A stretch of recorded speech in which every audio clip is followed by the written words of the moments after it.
एक दूसरे को महान बता रहे हैं, एक दूसरे को श्रेष्ठ बता रहे हैं। प्रेम में अपने सुख का विचार तो है ही नहीं ना। प्रेम में तो जो हमारे तत्सुखे सुखित्वम, हमारा प्रेमी जिसमें सुखी। अच्छा देखो, गोपियों का कृष्ण के प्रति प्रेम और श्री कृष्ण किशोरी जी का प्रेम, दोनों में अंतर है। ठाकुर जी और गोपियों के प्रेम के बीच में भाव ऐसा है कि ठाकुर जी को जो रुचिकर लगे वो गोपियों को लगना चाहिए। गोपियां कहती हैं यदि आपको हमको रुलाने से यदि आपको आनंद आता है तो हम रोएंगे, आप सुखी रहो बस। लेकिन किशोरी जी और ठाकुर जी के प्रेम में क्या है, बोले जिससे किशोरी जी रीझे हम वो क्रिया करें, और किशोरी जी का भी यही बात, जिससे ठाकुर जी रीझे हम वो लीला करें। जिसमें श्याम सुंदर प्रसन्न है उसमें किशोरी जी, और जिसमें किशोरी जी को सुख लगे वह में ठाकुर जी प्रसन्न। गोवर्धन लीला कल भी मैंने सुनाई थी कथा के प्रारंभ में। उसमें भी प्रधानता यही थी कि श्री जी के दर्शन के हित के लिए ठाकुर जी ने 7 दिन 7 रात्रि पर्यंत गोवर्धन नाथ को धारण किया। हमारे ब्रज वृंदावन में निकुंज, कुंज, निकुंज और निवृत्त निकुंज, 3 लीलाएं हैं।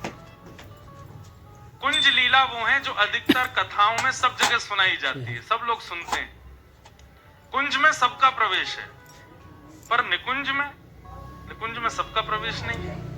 निकुंज में श्याम सुंदर किशोरी जी सखियां और सखा, पर निवृत्त निकुंज में तो केवल श्याम सुंदर और किशोरी जी और जिसको वो चाहे उसको प्रवेश।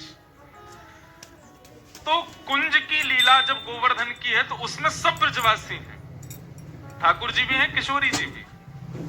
पर निकुंज की लीला में जब गोवर्धन नाथ को धारण कर रहे हैं तो वहां पर केवल किशोरी जी, ठाकुर जी और अष्ट सखियां हैं, और 2-4 सखा हो रहे हैं जो रो रो के बेचारे आ गए भीतर, ठाकुर जी हमें ले चलो, हमें क्यों छोड़ जा रहे हो। लेकिन निवृत्त निकुंज में केवल श्यामा श्याम और कोई नहीं। वह भी गोवर्धन लीला में हुआ है कि जहां कोई भी नहीं था, अकेले ठाकुर जी खड़े और सामने अकेली श्री जी खड़ी है। और ये लीला इतनी अद्भुत संपादित हुई। एक चंद्रावली नाम की गोपी है। तो ठाकुर जी तो ऐसे हैं कि ठाकुर जी सबको सुख देते हैं। जितनी भी गोपियां हैं, चाहे वो ललिता विशाखा भले ही मुंह पे खूब गाली गलौज होती हो, एक दूसरे को मारपीट करने को भाव रखते हो, लेकिन एकांत में ठाकुर जी उनको भी सुख देने जाते हैं। अब लोग इसमें मन में विचार कर सकते हैं कि ठाकुर जी सबको सुख क्यों देते हैं। वो सबको सुख इस भाव से नहीं देते कि वो सुंदर है या उसका गुण अच्छा है या उसका भाव अच्छा है। ठाकुर जी को ये भाव लगता है कि ये ललिता है, ये विशाखा है, ये चंद्रावली है, आदि आदि सखियां हैं, किसी ना किसी रूप में श्री जी के समीप रहती हैं। ये ठाकुर जी के चरण स्पर्श करती है, ये किशोरी जी के चवण डोराती है, ये किशोरी जी का श्रृंगार करती है। इस बात से ठाकुर जी रीझ के उनको भी सुख देने जाते हैं, उनके संग भी लीला करते हैं, केवल इसलिए क्योंकि उनका श्री जी से संबंध। श्री जी के सन्मुख तो ठाकुर जी नहीं करते, लेकिन एकांत में कभी कोई गोपी कहे कि मेरे घर भी न प्रसाद पा जाओ, न मोकू भी सेवा को अवसर प्रदान करो, मैं भी आपके चरणन में कुमकुम लगाऊं, मैं भी आपको इत्र अर्पित करूं, मैं भी आपको श्रृंगार करूं, तो ठाकुर जी कभी कभी समय मिलने पर गोपियों के पास भी सुख देने जाते हैं। ये देखो, अब आपको पहले ही बताऊं, ये निवृत्त निकुंज की लीला है, इसलिए संशय हृदय में उत्पन्न नहीं होना चाहिए। ध्यान से सुनिएगा, ठाकुर जी की लीला पर कभी संशय मत कर। आपको अपराध नहीं लगेगा, बताने वाले को अपराध लगेगा, इसलिए मैं बहुत डर डर के सुना रहा हूं। निवृत्त निकुंज में एक दिन चंद्रावली ने ठाकुर जी को आमंत्रित किया। तो श्री जी के सामने तो लाल जी इशारों कर रहे, बोले ये चली जाएंगे तब आएंगे। श्री जी चली गई, सब सखियां चली गई, चंद्रावली अपने घर को गई। बढ़िया भोजन थाल तैयार कियो, बढ़िया सुंदर कुमकुम केसर ठाकुर जी को अर्पित करने के लिए तैयार कियो। पधरामनी ठाकुर जी की आने वाली चंद्रावली के यहाँ, अच्छा वैजी और ठाकुर जी जैसे ही भीतर पहुंचे, खूब सुंदर अपने हाथन से प्रसाद पवायो, पंखा जल रही है, ठाकुर जी को श्रृंगार कर रही है, चरणन में कुमकुम लगा रही है, केसर चंदन लगा रही है। इतने में ही श्री जी को ठाकुर जी की याद आ गई। और निवृत्त निकुंज को ऐसा भाव है कि अगर यशोदा के बगल में भी ठाकुर जी पौड़े हैं और अर्धरात्रि में भी श्री जी को स्मरण है जाए और ठाकुर जी दौड़ के भागे, मैया के बगल में तकिया धर जाए, बोले कि सुबह उठेगी तो कहीं डांटे नहीं, और श्री जी बुला रही है, मुझको जानो तो पड़ेगा। अब ये निवृत्त निकुंज की लीला है, सबको बताने वाली नहीं है, लेकिन यहाँ सब अधिकारी बैठे हैं इसलिए सुना रहा हूं। यहाँ चंद्रावली ठाकुर जी की सेवा कर रही है, अपने हाथों से प्रसाद पवा रही है, पंखा जल रही है, चरणों में केसर चंदन लगा रही है, और चंद्रावली का जो प्रिय इत्र है वो ठाकुर जी को अर्पित कर रही है। और इतने में ही श्री जी ने ठाकुर जी को याद कर लिया। जैसे श्री जी स्मरण करती है ना ठाकुर जी, लोग कहते हैं हिचकी आती है, लेकिन हमारे श्याम सुंदर के रोए खड़े होते हैं तो समझ जाते हैं श्री जी बुला रहे हैं। ठाकुर जी विचलित हो गए। चंद्रावली बोली, कहा भयो? बोले श्री जी बुला रहे हैं, श्री जी को याद आ रही है। अच्छा, स्मृति भी एक प्रकार की वेदना है। हम किसी का स्मरण करें, वह भी तो एक वेदना होती है ना, एक कष्ट होता है। उस समय लगता है कि जिसको हम स्मरण कर रहे हैं वो सामने तत्क्षण आ जाए। इतनी भी वेदना श्री जी को हो, ये श्याम सुंदर को प्रिय नहीं। ठाकुर जी बोले, चंद्रावली मुझको जानो पड़ेगा। चंद्रावली बोली, बोले मरोगे? क्यों? कुमकुम केसर लगो है और मेरो इत्र लगो है, श्री जी मेरे इत्र की सुगंध जाने। यदि उनको पता चल गई तुम यहाँ गए हो, बहुत मारेंगी, आज रूठ के बैठ जाएंगे, बड़ो मान करेंगी। ठाकुर जी बोले, अब जो होगा सो देखेंगे, अब तो हमें दौड़न दो। ठाकुर जी दौड़ करके और महाराज जा रहे हैं गिरिराज पर्वत। ये श्री गिरिवर पर्वत जो है ना, ये निभृत निकुंज का एकांतिक ठाकुर जी का कुंज है। यहीं पर लीला करते हैं श्याम सुंदर और ठाकुर श्री जी। अब जो हम गिरिराज जी का दर्शन करते हैं, ये तो बेचारे अब बहुत छोटे, रोज तिल भर पृथ्वी में जा रहे हैं। नहीं तो सघन कुंज के गिरिराज जी का वर्णन आप कभी गर्ग संहिता में पढ़िएगा। गिरिराज जी में कितनी सुंदर सुंदर गुफाएं हैं, कुंज हैं, लता गुल्म हैं, झरने हैं, सब विद्यमान है। क्योंकि श्री जी को सुख देने के लिए श्री गोवर्धन नाथ है। बहुत ध्यान से सुनना। ठाकुर जी दौड़े, और जैसे ही ठाकुर जी दौड़े, गिरिराज पर्वत के ऊपर है के देखो श्री जी ऊपर खड़ी हैं। इतने में श्री जी को सुगंधी आने लगी, और सुगंधी तो आई, चंदन केसर लगे भाई, चरणन में छापे और पड़ गए गिरिराज जी पे। और वर्णन आता है, ठाकुर जी 2 पांव से नहीं दौड़े हैं, शीघ्र पहुंचने के लिए जैसे बंदर 4 पामन से दौड़े, ऐसे ठाकुर जी 2 चरण और 2 हाथन से दौड़ रहे हैं। इतने में ही ठाकुर जी ने पीछे मुड़ के देखी तो पूरे गिरिराज पर्वत पर वो चंदन चिन्ह अंकित हो गए। इत्र की सुगंधी आ रही थी। ठाकुर जी बोले, आज तो श्री जी बड़ो मान करेंगी, और बड़ो मान जब करें तब बहुत मुश्किल होवे रिझावे में। तब ठाकुर जी ने इंद्र को इशारा किया, हे इंद्र जल्दी सफाई कर, श्री जी आवे वारी हैं। श्री जी कहीं आ गई और आकर के उनने चंदन छापे देख ली, हमारी इत्र की सुगंधी अगर उनको आ गई तो आज बड़ो मान करेंगी। इंद्र हमारी लाज बचा। इतने में ही गड़गड़ करके काले काले बादल आ गए, आकर के गोवर्धन पर्वत के ऊपर रिमझिम वर्षा होने लगी। रिमझिम तक काम ना चलेगा, जोर की वर्षा कर। जैसे ही जोर की बारिश भई, ठाकुर जी के चरण चिन्हों को मिटाने के लिए, इतने में ही श्री जी का वहां आगमन हुआ। अब श्री जी जैसे आई, ऊपर से वर्षा गिर रही थी। ठाकुर जी बोले, अरे ये बिंदु श्री जी को श्रम देंगे। इतने में ही अपने चरण चिन्ह छुपावे को, अपने जो लीला है वाकु प्रकट श्री जी के सामने ना हो, वाके लिए ठाकुर जी ने श्री जी के श्रम को दूर करने के लिए अपने बाम हस्त की कन्नी उंगली पर गिरिराज पर्वत को धारण कर लियो, और एक भुजा से श्री जी के गले में गलवैया डाल करके खड़े हैं। ये निवृत्त निकुंज का गिरिवर धारण लीला है। अब वहां श्री जी करेंगे, कहां गए वो? कहीं ना, अब तो कछु पता ही ना चलेगी, क्योंकि चिन्ह विन्ह सब धुल गए, सब मिट गए ऊपर से गिरिराज जी पे इतनी वर्षा भई है। अब श्री जी को कहां पता चलेगी? ऐसे श्याम सुंदर, ये गोवर्धन धारण लीला में अधिकतर भाव श्री जी की प्रसन्नता है। तो कल जो हमने सुने थे वो निकुंज की गोवर्धन धारण लीला थी। आज जो हमने सुनी है ये आज की निवृत्त निकुंज में गोवर्धन धारण लीला है। दोनों में श्री जी को सुख देने के लिए ठाकुर जी ने गिरिराज जी धारण किए, इसीलिए हमारे प्यारे हृदय के ठाकुर श्री गिरधर लाल हैं। ये श्री जी को सुख देवे के काजे ही ऐसे खड़े हैं, इसलिए ये इनको नाम ही श्रीनाथ है। श्री यानी श्री राधा, उनके जो नाथ हैं वही श्रीनाथ। अभी हम लोगों का प्रवेश कुंज में है।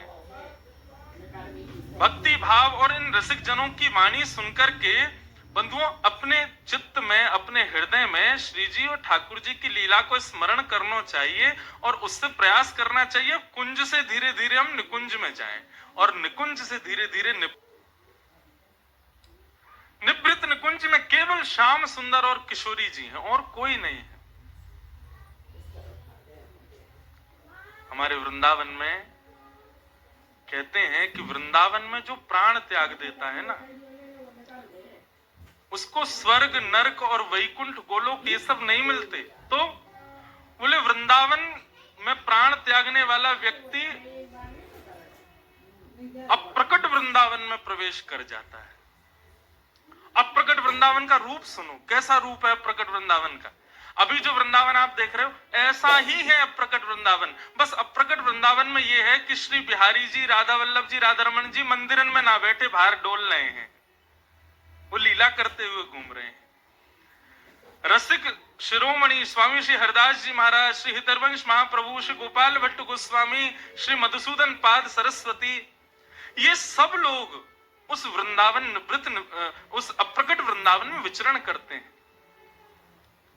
इसलिए हमारे यहां ब्रज में अब तो ऐसा नहीं है, पर हमने रसिक जनों से सुना है कि प्राचीन वृंदावन में जब किसी व्यक्ति के प्राण छूट जाते थे तो वृंदावन के ब्रजवासी मृदंग और साजवाज लेकर के यमुना तट पर जाते थे और वहां जब अंत्येष्टि संस्कार चलता था ना, उतनी देर पद गायन करते थे। बहुत सुंदर पद है। हरिदासी परंपरा के लोग आसावरी राग में इस पद का गायन करते हैं। ये पद एक पंक्ति बताने के लिए ही गा रहा हूं, लेकिन अब इतना सुंदर पद है, एक आध पंक्ति क्यों, ही पूरा पद सुनो, कितना सुंदर भाव। हमारे वृंदावन में जब किसी के प्राण छूट जाते हैं, अच्छा एक और बात, कोई योग्य व्यक्ति के प्राण छूटे उसी के लिए पद गाया जाएगा ऐसा नहीं। वृंदावन किंचित मात्र कोई उसके अंदर गुण ना हो, बिल्कुल वैष्णव भाव से इतर हो, लेकिन वृंदावन में प्राण त्यागे तो वो सौभाग्यशाली है। भाग्य बड़ो वृंदावन पायो, भाग्य बड़ो वृंदावन पायो, भाग्य बड़ो वृंदावन पायो,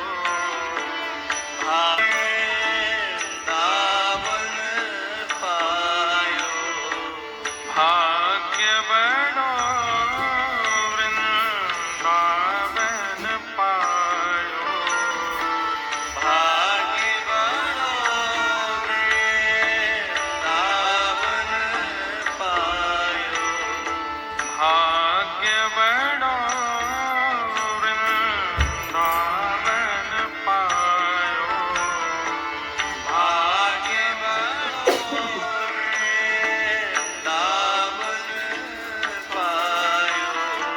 जारज को सुर नर मुनि वंचित, जारज को सुर नर मुनि वंचित, विधि शंकर सिर नायो, ओ विधि शंकर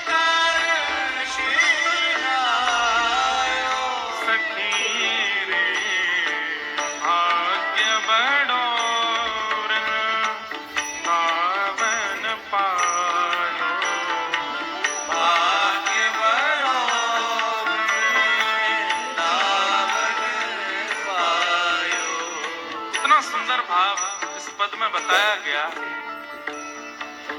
रसिक जन कहते हैं उस परिवार से जिस परिवार का व्यक्ति चला गया, सब रो रहे हैं, विलाप कर रहे हैं, लेकिन सब रसिक जन कहते हैं शोक संताप करो मत कोई, शोक संताप करो मत कोई, ताव भलो बनियायो,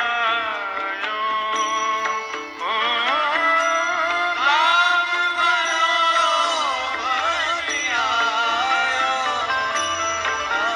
हे श्री रसिक बिहारी की गति पाई, रसिक बिहारी की गति पाई, धन धन लोक कहायो,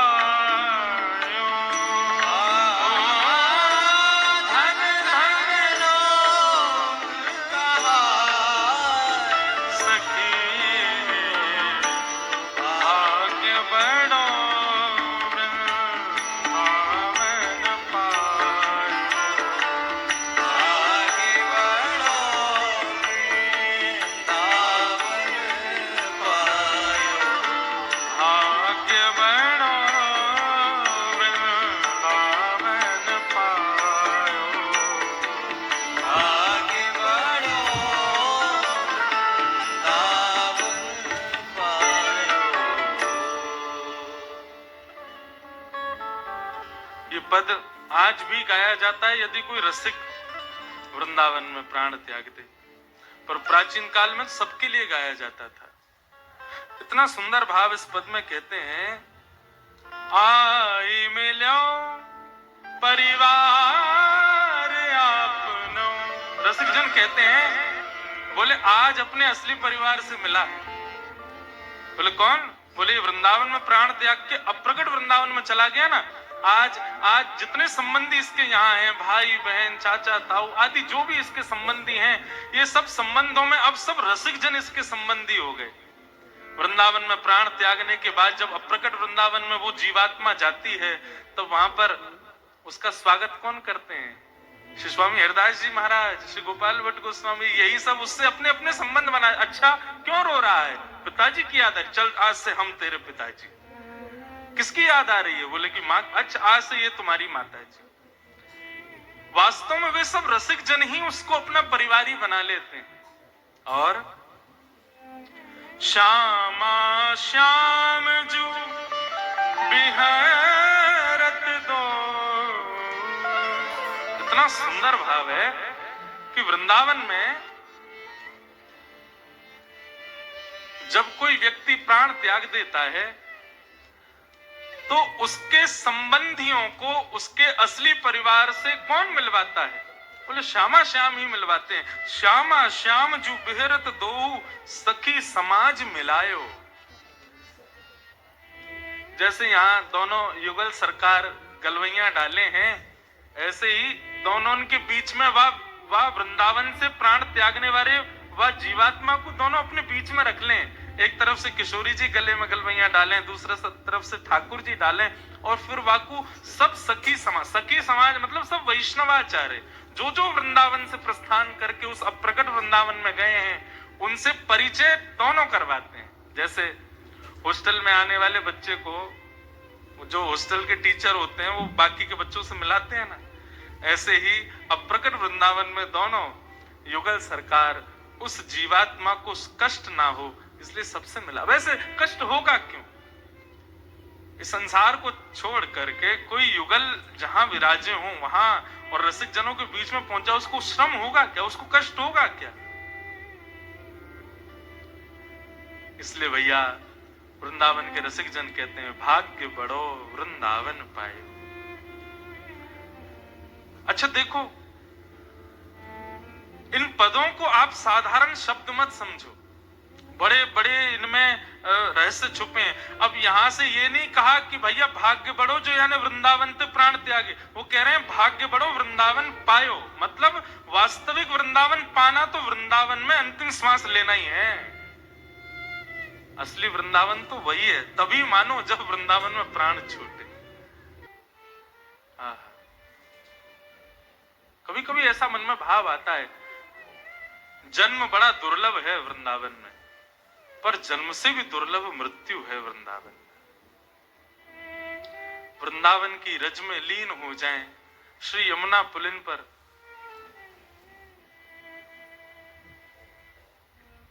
बहुत भाव आते हैं। Vrindavan is equal to Shri ji. Shri ji और वृंदावन दोनों में कोई भेद नहीं है। हमारो श्री वृंदावन स्वयं श्री जी ही है। कल हम और सर्वेश भैया बात कर रहे तो मन में भाव आयो, मैंने कि भैया हमारे वृंदावन में बिहारी जी, राधा वल्लभ जी, राधा रमन जी सबके दर्शन है, किशोरी जी कहाँ है? मंदिरन में ठाकुर जी बैठे हैं, लाडली जी कहाँ है? मैंने लाडली जी तो विचरण कर रही हैं, वृंदावन में सदा विहार करती रहती हैं। और ऐसा भी होता है ना कि कोई जब व्यक्ति बहुत उसको बहुत कार्य होते हैं तो वो अपना एक प्रतिनिधि छोड़ देता है। हम आपसे मिलने आएंगे, बोले मैं तो मिलूंगा नहीं, मेरा प्रतिनिधि मिल जाएगा, मेरा पीए मिल जाएगा। तो ऐसे ही वृंदावन जाते हैं तो किशोरी जी के प्रतिनिधि के रूप में बिहारी जी मिलते हैं। प्रतिनिधि हैं श्री राधा रमन जी, राधा वल्लभ जी, बिहारी जी, ये सब प्रतिनिधि हैं हमारी श्यामाजू के। श्यामाजू कहाँ हैं? अरे भैया सामान्य कितने लोग वृंदावन जाते हैं, सबसे थोड़ी श्यामाजू मिलेंगी। श्यामाजू तो उन सब रसिक जन के ध्यान, उन सब रसिक जनन के ख्याल रखवे जामे जो अनंत दिनों से श्यामा श्याम की युगल उपासना कर रहे हैं, ध्यान कर रहे हैं, परन कुटी में बैठ करके श्री राधा श्री राधा श्री राधा नाम की ध्वनि से अपना मंगल भाव प्रवाहित कर रहे हैं। किशोरी जी तो वहां में व्यस्त हैं, उन सबन के ध्यान धरवे में व्यस्त हैं। बाकी भीड़ इतनी वृंदावन में आ रही है, सब रसिक थोड़ी हैं। सबसे मिलवे के काजी ठाकुर जी छोड़ रखे, तुम ही मिलो। जो रसिक शिरोमणि हैं, जो रसिक श्रेणी के हैं, किशोरी जी तो उनके ध्यान में व्यस्त हैं, उनको ध्यान लगा रही हैं, उनको ध्यान कर रही हैं।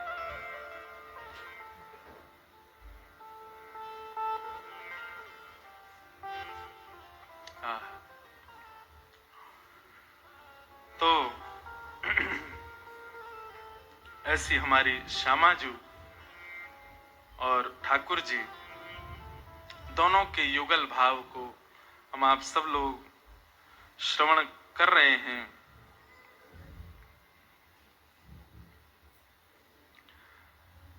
और लीलाएं तो हम सुनते ही हैं, सुनेंगे। कल हमने दूध दोहन लीला सुनी, आज भी कोई लीला सुनेंगे ही। पर उससे पूर्व कुछ भाव श्री जी के उस अद्भुत रूप के बारे में हम श्रवण करें।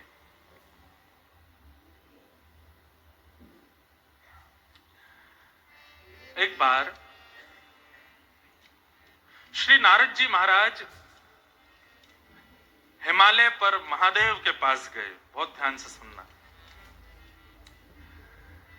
महादेव के सन्मुख नारद जी महाराज बैठे थे। देवादिदेव महादेव अत्यंत सुख में ध्यानस्थ बैठे थे।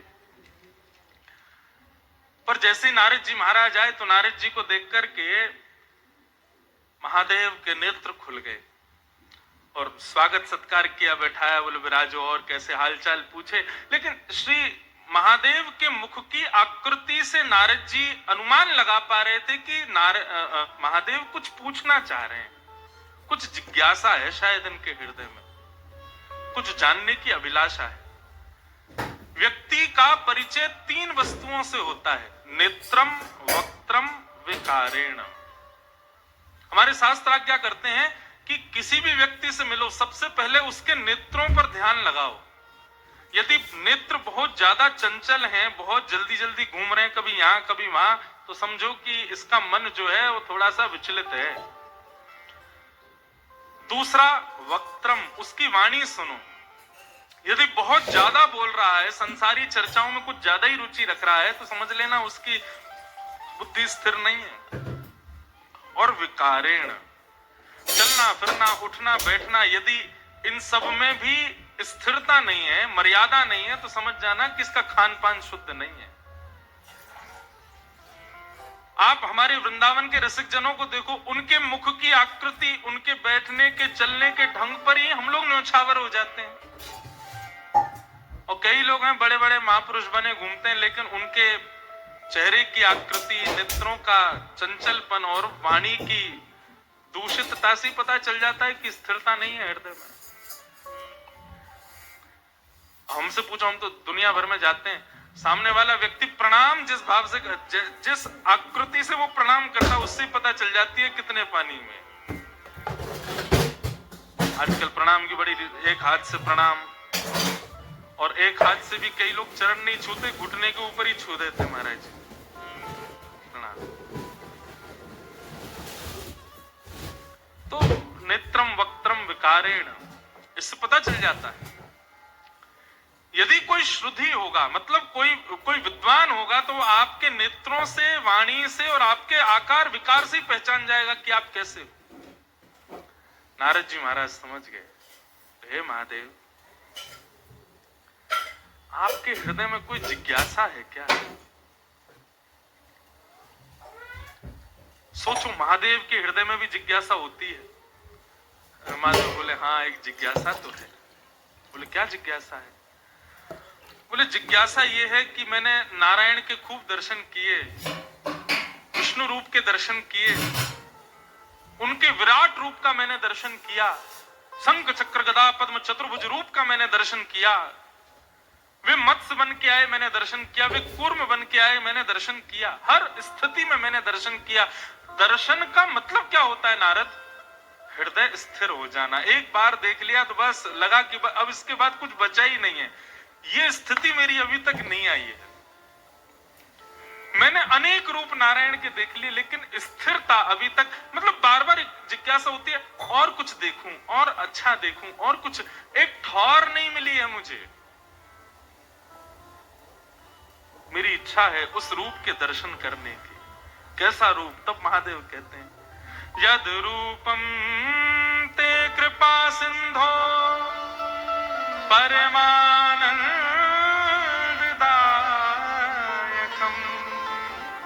मुझे उस रूप का दर्शन करना है जो परम आनंद को प्रदान करे और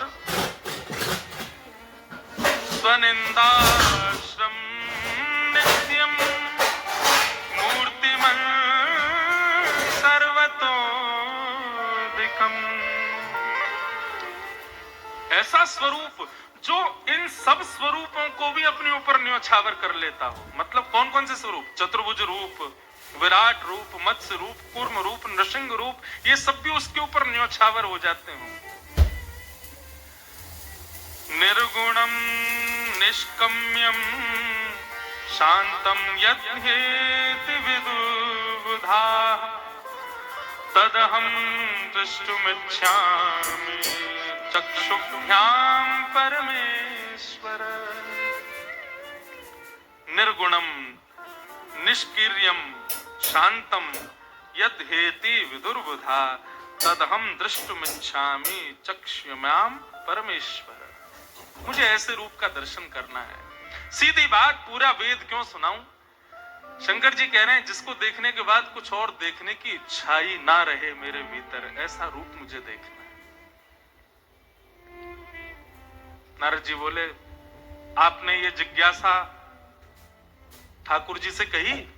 बोले, उनसे कहने की मेरी हिम्मत नहीं हो रही। क्यों? बोले, ये जितने रूप वो धारण करते हैं हर बार मेरे कहने पे ही तो करते हैं कि अब आपको ऐसे देखना चाहता हूं। अब वो इतने सारे रूप धारण कर चुके हैं, मुझे भी लगता बेचारे परेशान हो जाएंगे, इसलिए मेरी इच्छा नहीं। बोले, नहीं नहीं, अब चलो। तब नारद जी और शंकर जी दोनों ने जाकर के ठाकुर जी से प्रार्थना की, हे नाथ, हमारे महादेव कुछ जिज्ञासा कर रहे हैं। बोले, कैसी जिज्ञासा है? बोले, आपके ऐसे रूप का दर्शन करना है जिसके बाद नेत्रों को कुछ देखने की इच्छा। ठाकुर जी बोले, भैया ऐसा रूप तो एक ही है, जार रूप को देख करके मैं श्याम सुंदर भी और कोई को ना देखना चाहूं, वो रूप। और वो रूप कौन का है? यस्या कदापि वसना चखले ननो।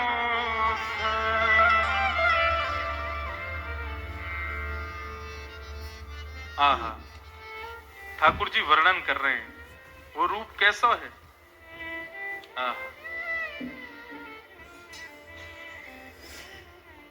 आज हम थोड़े अपने रसिक जनों के भी कुछ भाव लेके आए जो वैष्णव जनों ने बताए हैं। स्वयं ठाकुर जी बता रहे हैं कि ऐसे कैसे कैसे रूप हैं जिन पर वे स्वयं न्योछावर हो जाते हैं।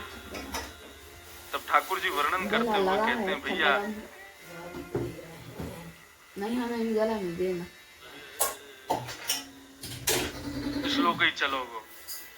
किशोरी जी कह रही हैं, भैया हमारे रूप को वर्णन ना है सके। जा रूप के अर्थ बता देते हैं।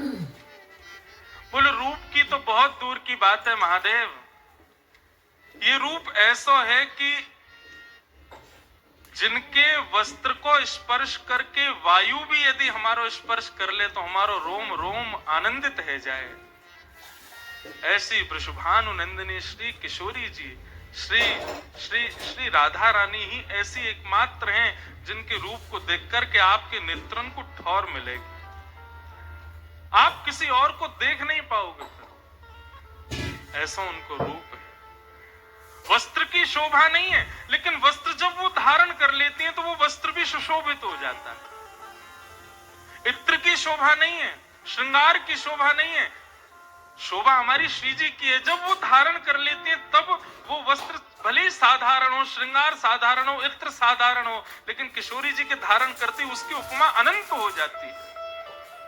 कहां तक कहूं महादेव, हमारे रूप तो अनेक हैं, हमारे अवतार तो अनेक हैं, लेकिन कृष्णावतार सर्वप्रिय इसलिए है क्योंकि श्री जी ने उसको देखा है, क्योंकि श्री जी की दृष्टि उस अवतार पर पड़ी है।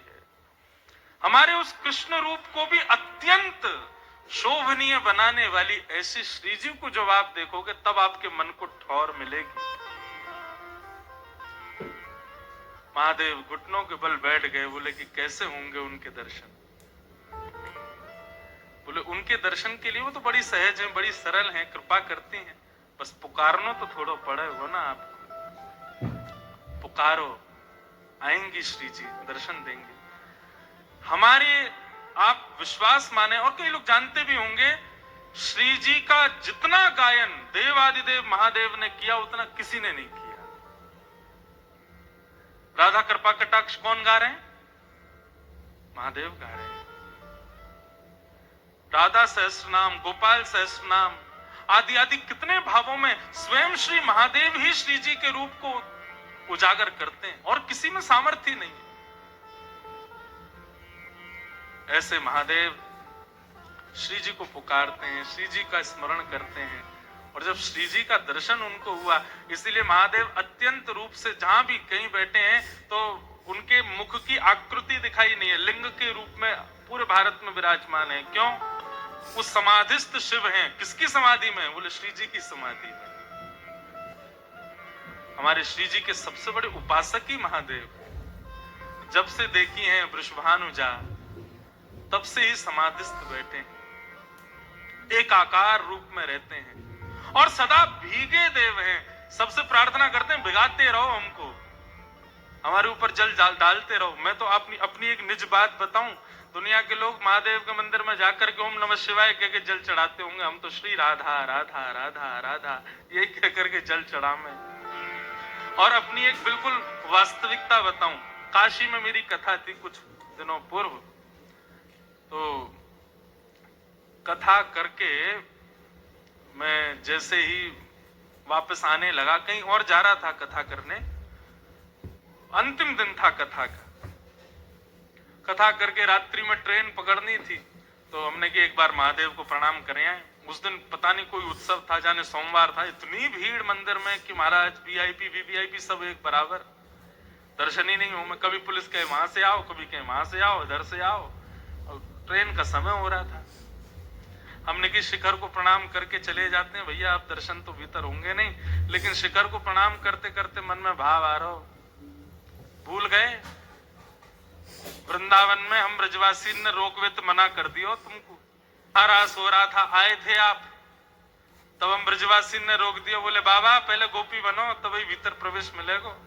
हम ब्रजवासी ने तुमको ब्रज में प्रवेश दिया और आज हम ब्रजवासी तुम्हारे बिना दर्शन के जा रहे हैं। सत्य बात बता रहा हूं मैं। ठीक है, शिकायत करूंगा तुम्हारी, जाके ललता विशाखा थे शिकायत करूंगा, श्री जी थे। हम ब्रजवासी गए, काशी में जाकर कथा करी, दर्शन करवे गए, और बाबा इतना अहंकारी है वो, हमें दर्शन ही नहीं दे रहा, भीड़ में बैठो है। बस इतना कह करके मैंने देखेंगे अब क्या आई हो तुम वृंदावन में। और जैसे ही उठ के जाने लगा, इतने में ही पीछे से पुजारी जी आ रहे थे। वो एक आध दिन कथा में आए थे, तो उन्होंने कथा अरे व्यास जी आप? मैंने कहा हाँ भैया, हो गई कथा? मैंने हाँ बस जा रहे हैं दर्शन। मैंने कहा कहाँ देखो इतनी भीड़, पुलिस कह रही है वहां से आओ वहां से आओ, ट्रेन का समय। बोले अरे हाथ पकड़े सीधे महादेव के पास। जैसे ही शिकायत की बात कही, अब आई हो वृंदावन महाराज, वीवीआईपी नेता आदियों को भी दर्शन रुक गए होंगे, उस समय हमको बुला लिया भीतर। बोले ना ना ना ब्रजवासी आओ भैया, अरे सॉरी गलती क्षमा। ऐसी श्यामाजू के परम उपासक हैं, देवों के देव भी नहीं है, देवों के भी देव महादेव। वो जिन श्री जी के चरणों का स्मरण करते हैं, तो सोचो श्री जी कौन है। आजकल के लोग फालतू सिनेमा देखते हैं, उसके बाद वृंदावन आते हैं। आपको श्री जी समझ आ जाएंगी? आपको ये अद्भुत प्रेम ये समझ आएगा? कभी कभी नहीं आ सकता।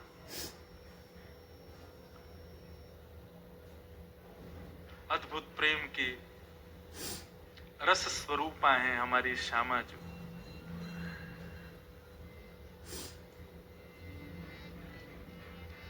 हमारे ब्रज में एक अद्भुत बिहारी जी के सेवक हुए, उनका नाम था श्री बिहारिन देव जी।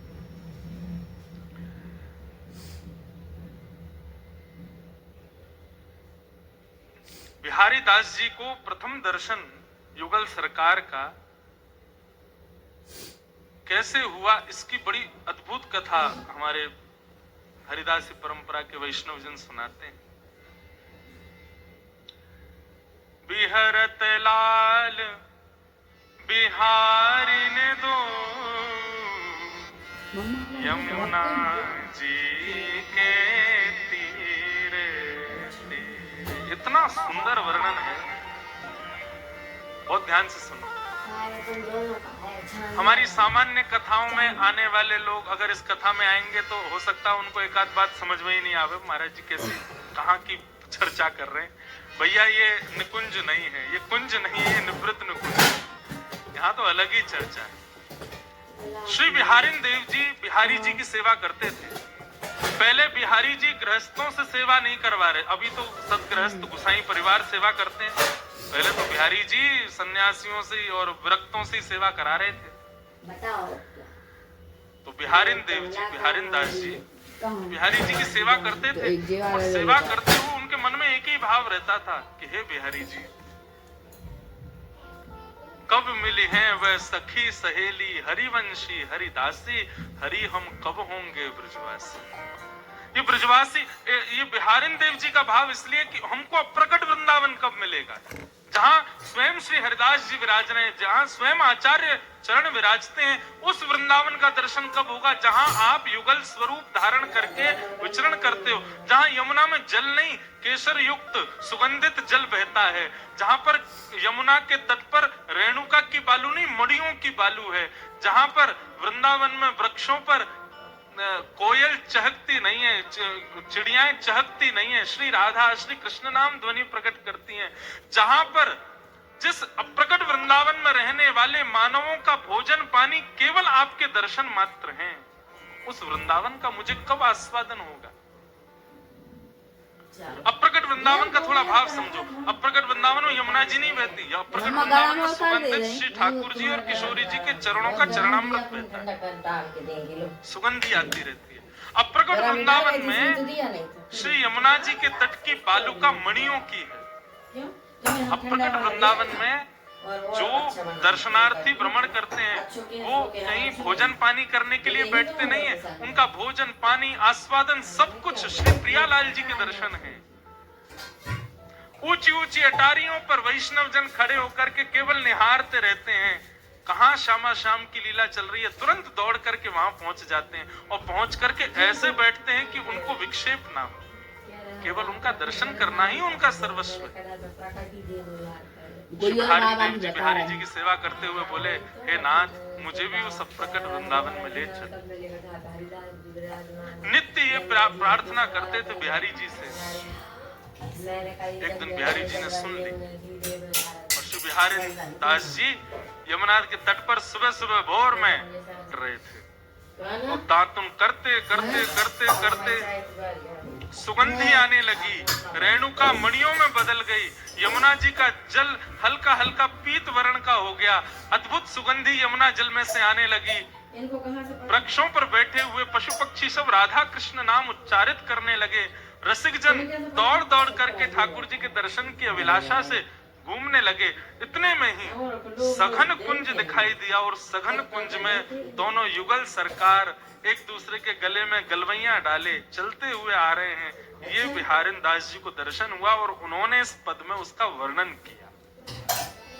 बिहरत शब्द समझिएगा, हम ज्यादा व्याख्या नहीं करेंगे बस, लेकिन आप प्रयास करना कि समझो कैसा रूप है। बिहरत लाल बिहारिन दो यमुना जी के तीरे, बिहरत लाल बिहारिन दो यमुना जी के तीरे, बिहरत लाल बिहारिन दो यमुना जी के तीरे तीरे, बिहरत लाल बिहारिन दो यमुना जी के तीरे तीरे, अद्भुत अखंड मंडल भुव पर बरभामिनी भुज वीरे वीरे, अद्भुत अखंड मंडल भुव पर बरभामिनी भुज वीरे वीरे, तामे द्वेष श्रवत सुधाश्रम, तामे द्वेष श्रवत सुधाश्रम, जलकन मुख छवि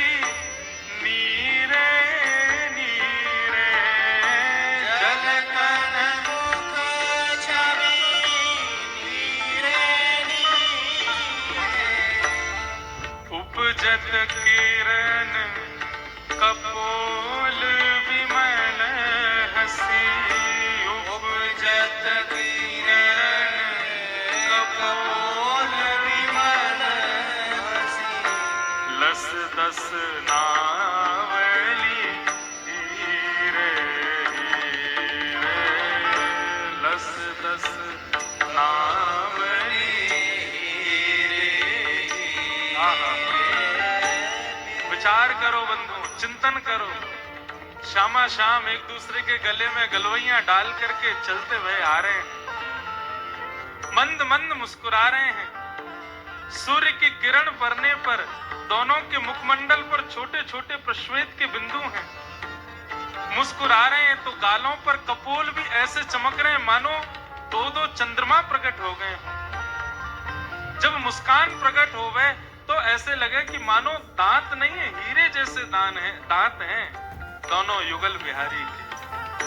बेहरत लाल बिहारी ने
चलत परस्पर सीरे सीरे, चलत परस्पर सीरे सीरे, चारों चकोर चिते हित लोचन, चारों चकोर चिते पिबत धीर न धीरे धीरे, पिबत धीर न धीरे।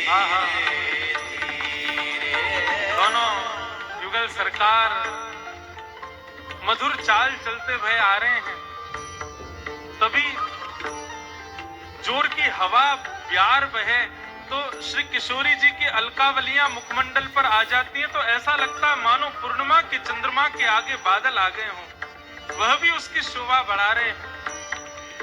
लोचन चारु चकोर चिते हित पिबत अधीर न धीरे धीरे। किशोरी जी श्याम सुंदर को देख रही हैं, श्याम सुंदर किशोरी जी को देख रहे हैं, परंतु नेत्रों का भी एक समय होता है, नेत्रों की भी एक अवधि होती है, उससे ज्यादा देख नहीं सकते। जैसे जीव को पानी मिलने पर प्यास बुझ जाती है, ऐसी नेत्रों को भी दर्शन मिलने पर दृष्टि शांत हो जाती है, परंतु यहाँ पर ऐसी स्थिति है कि जितना पानी पी रहे हैं उतनी प्यास और बढ़ रही है। ठाकुर जी जितना श्याम सुंदर, जितना किशोरी जी को देख रहे हैं, उतनी ज्यादा इच्छा और प्रकट हो रही है कि और देखूं। और ऐसे ही हमारे श्याम सुंदर जब किशोरी जी को देख रहे हैं तो उनके नेत्र और प्यासे होते जा रहे हैं किशोरी जी को देख करके। ये दृश्य श्री बिहारी देव जी को दिख रहा है। बिहरत लाल बिहारी ने दो यमुना जी के तीरे तेरे, बिहरत लाल बिहारी ने दो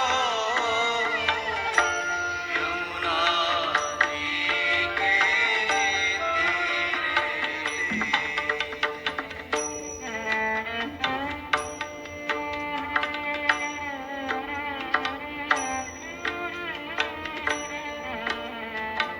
जय हो।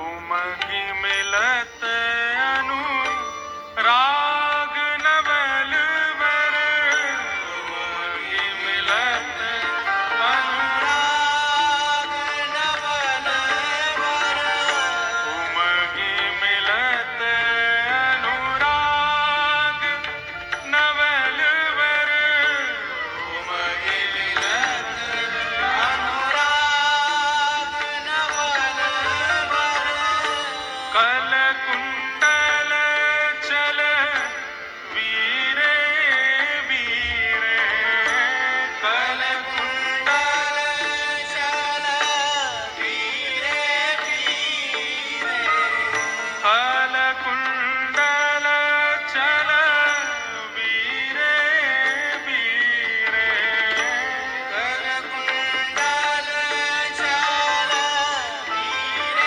वीरे, श्री बिहारी दासी सुरझत नाही, बिहारी दासी सुरजत नाही, श्री बिहारी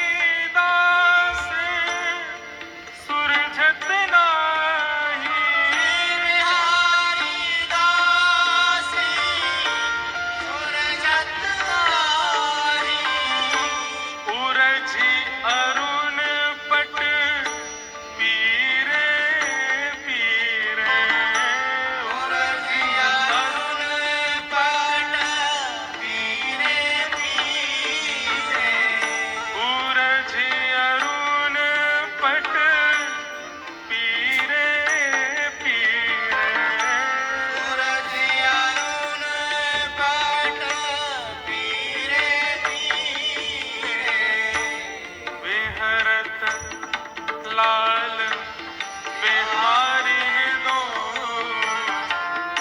यमुना जी के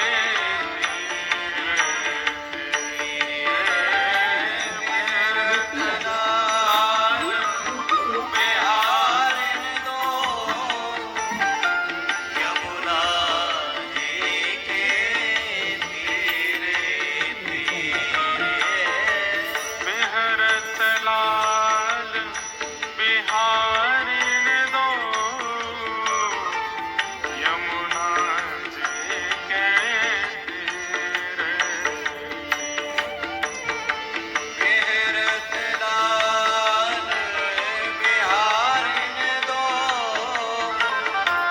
यमुना जी के तीरे सुरछत नाही सूरज अरुण पट पीरे पीर।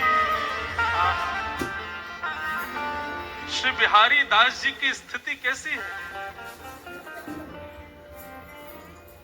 नेत्रों से नेत्र मिल रहे हैं। श्री जी और श्याम सुंदर के नेत्र एक दूसरे की प्यास बुझा रहे हैं।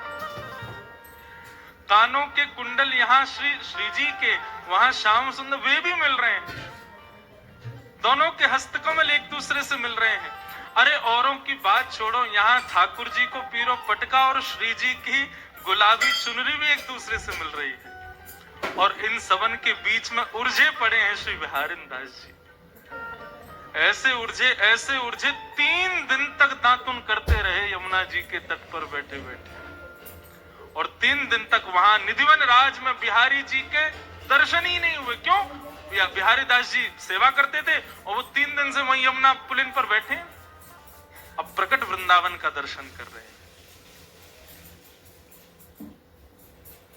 हमारे हरिदासी परंपरा के वैष्णवों का प्राण धन है ये पद।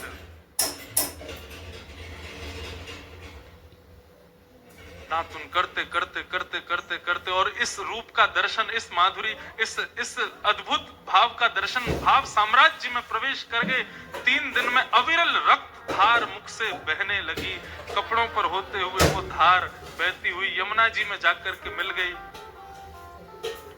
कुछ वैष्णव यमुना में स्नान करने के लिए गए आगे घाटों पर।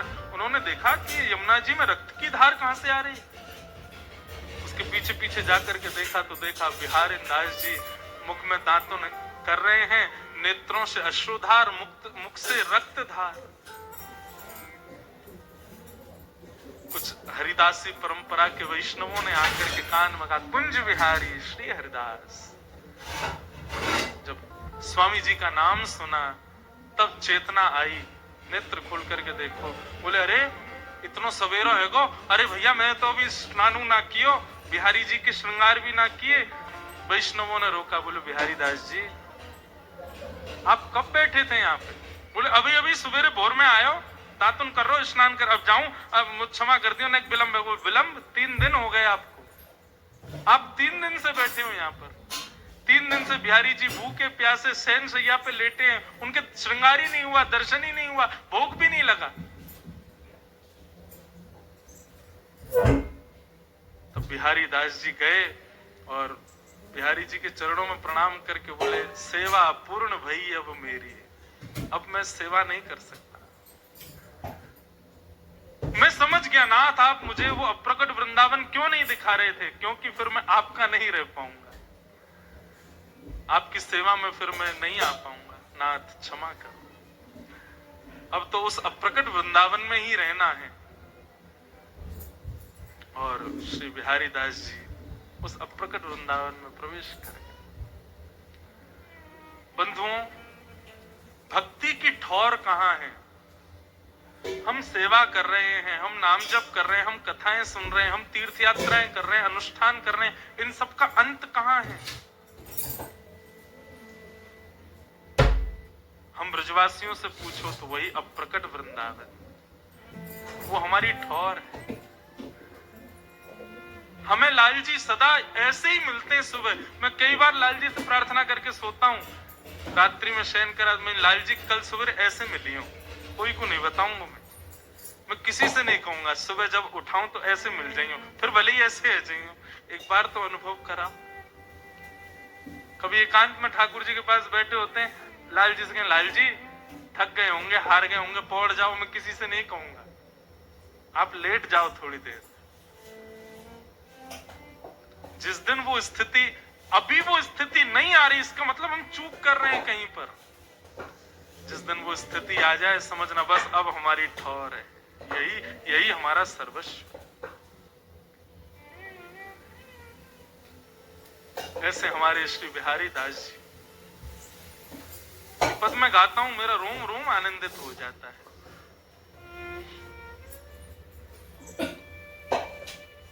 तब से हमारे बिहारी जी फिर गृहस्थियों की सेवा में आ गए,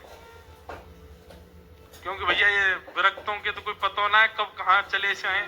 बिहारी जी बेचारे कहीं भूखे प्यासे बैठे रह जाए, इनकी कब भाव समाधि लग जाए का पता। कम से कम गृहस्थी अगर एक भाव साम्राज्य में गया तो दूसरा तो कर लेगा ना सेवा। बस इसलिए बिहारी जी की सेवा ऐसे गृहस्थियों में आई। हमारे यहाँ बिहारी जी कृष्ण को ना कहें, श्री किशोरी जी को बिहारी जी के। हाँ,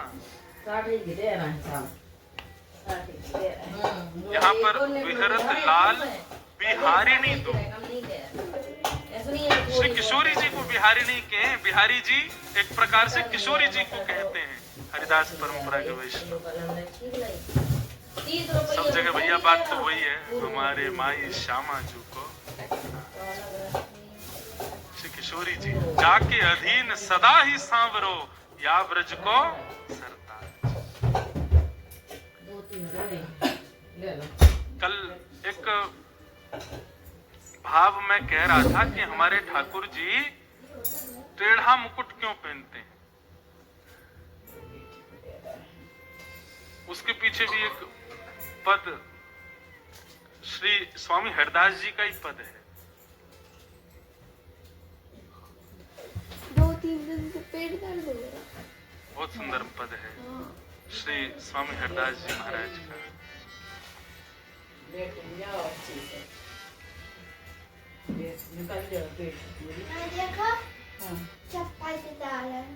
जहाँ जहाँ चरण परत प्यारी जू तेरे, स्वामी श्री हरदास जी महाराज कह रहे हैं, जहाँ जहाँ चरण परत प्यारी जू तेरे, ताहा ताहा मन मेरो करत फिरत परछाई।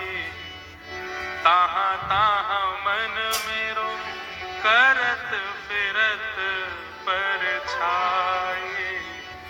जहां जहां किशोरी जी के चरण जाते हैं, तहां तहां ठाकुर। अच्छा, ठाकुर जी हमारे टेढ़े थोड़े ही हैं, ये लाल जी टेढ़े श्री जी ने कर दिए। बुरा मत मानियो श्री जी वाले हो, ये लाल जी हमारे टेढ़े नहीं है। ये श्री जी कब कहां चरण रखते हैं तो ठाकुर जी अपने मुकुट को ऐसा करते हुए चलें कि वहां पर छाया पड़े, और श्री जी के चरणन को छाया पड़े। हमारे ठाकुर जी हमारे दुल्लर तिल्लर रह के और चलें कि भैया कहीं ये छाया बनी रहे, छतरी बनी रहे। एक रासलीला का पद आता है,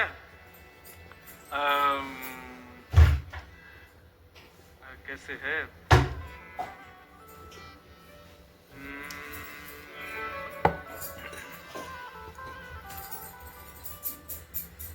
रास को एक पद है, अभी स्मृति में नहीं आ रहा है, आए तुरंत बताऊं। ठाकुर जी टेढ़े कैसे भय वह मैं बता मैं ठाकुर जी स्वयं। तो जहां जहां चरण परत प्यारी जू तेरे, ताहा ताहा मन मेरो करत फिरत परछाई। और अगली बात कितनी सुंदर, स्वामी हरदास जी कह रहे हैं, बहुत मूर्ति मेरी चवर दुरावत, को वीर खवावत एक बार सीले जाही। आहा, ठाकुर जी जब निवृत्त निकुंज में श्री जी के संग विराजते हैं तो ठाकुर जी कभी श्री जी की चोटी गूंथने लग जाते हैं, लेकिन तभी ठाकुर जी को मन होवे ये पायल नीचे पड़ी है, श्री जी के चरण में पहना दूं, तो ठाकुर जी चोटी छोड़ के जैसे ही श्री जी को पायल पहना, अरे बताओ अब महाश्रम है गया ना, वहां चोटी पूरी बना नहीं पाए, यहाँ पायल पहनाने आनो पड़ो। पायल पहनावे जामे इतने ही किशोरी जी के मुखमंडल पे प्रश्वेत के बिंदु देखें सो ठाकुर जी चमर डोरावे लग जाए। ठाकुर जी कहें भैया एक सेवा मेरी पूर्ण ना होवे, दूसरी सेवा की इच्छा है जाए। सो ठाकुर जी अनंत रूप धारण कर लेते हैं, एक रूप से चमर डोराते हैं, दूसरे रूप से चोटी गूंथते हैं, तीसरे रूप से पायल पहनाते हैं, चौथे रूप से आरसी दिखाते हैं, पांचवें रूप से भोग लगाते हैं। निवृत्त निकुंज में सखियों का प्रवेश नहीं है, वहां पर एक किशोरी जी और अनंत ठाकुर जी मिलके एक श्री जी को श्रृंगार करें, एक श्री जी की सेवा करें। स्वयं ठाकुर जी कह रहे हैं बहुत मूर्ति मेरी चमर डोरावत। इसके दो भाव हैं। एक भाव तो ये कि हमारे लाल जी अनंत रूप धारण करके श्री जी की सेवा करते हैं, कहीं श्री जी की कोई सेवा में रह ना जाए। प्रसाद की सेवा भी, आरसी की सेवा भी, जल की सेवा भी, सब अनंत रूप धारण करके स्वयं ठाकुर जी करते हैं। या फिर दूसरा भाव कहें तो श्री जी की सेवा में जो भी सहचरी हैं वो सहचरी नहीं है, वो स्वयं ठाकुर जी ही आते हैं। मतलब समझ में आई बात? ललिता हो, विशाखा हो, हैं, ये सब सखियां बाहर सखी हैं। श्री जी के अंतःपुर में आते ही ये सब सखियां बाहर ही रह जाती है। श्री ठाकुर जी ही अनंत सखियों के सहचरियों के रूप धारण करके भीतर आते हैं और श्री जी की प्रत्येक सेवा स्वयं ठाकुर जी करते हैं। क्यों? कोई यदि मन में भाव रखे कि मैं श्री जी की सेवा करूंगा, ठाकुर जी कहें भैया ने पीछे रहियो, यहाँ पे केवल हमारा ही अधिकार है, लेकिन तू फिर भी हट पूर्वक करेगो तो तू लगेगो कि तू कर रहा है, लेकिन तू नहीं करेगो, तेरे भाव से मैं ही करूंगा, क्योंकि श्री जी की सेवा तो मेरा अधिकार है। आप भले ही श्री राधा मुख से बोल रहे हैं, अभी अभी मैंने भी बोला, मुझे लगेगा मैंने कहा, लेकिन वास्तव में जब श्री राधा शब्द उच्चारण मैंने किया, मेरी जिह्वा पे ठाकुर जी आके बैठे हैं, क्योंकि श्री जी के एक भी भाव को ठाकुर जी अपने से दूर नहीं जान देते, सब स्वयं करते हैं। हम सब तो केवल एक भाव मात्र हैं, एक साधन मात्र हैं। श्री जी की प्रत्यक्ष और परोक्ष सब सेवाएं स्वयं ठाकुर जी करते हैं। बहुत मूर्ति मेरी चवर पीरी खबावती एक आरसी ले जाए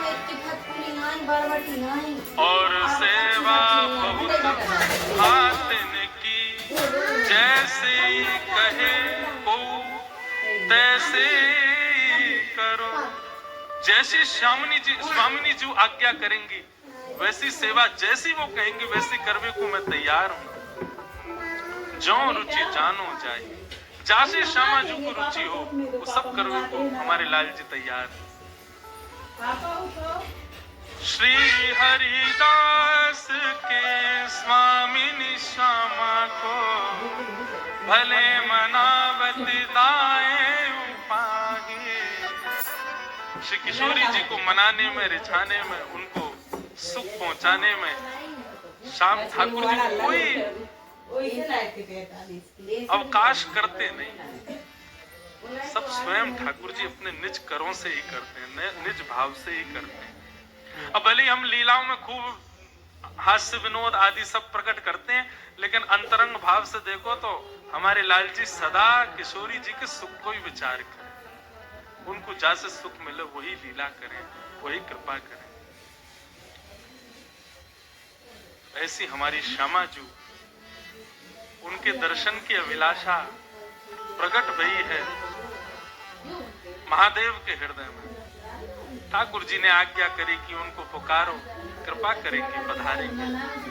तब महादेव ने अनंत ऋचाएं प्रकट की, अनंत भाव प्रकट किए और अनंत भाव साम्राज्यों को प्रकट करके महादेव दर्शन पाके आज एक निष्ठ रूप से विराजे। ऐसी हमारी श्यामा जी को बारंबार प्रणाम।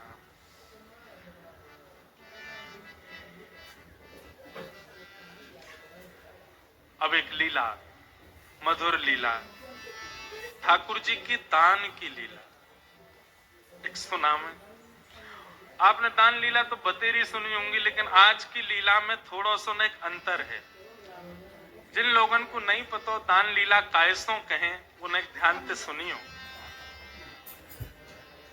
दान लीला में समस्त ब्रज की गोपियां अपने घर से दही, माखन, दूध, दही, इन सबको भंडार इकट्ठो करें और एक स्थिति आवे पर ये सब वाकू अपने अपने मटकान में भर के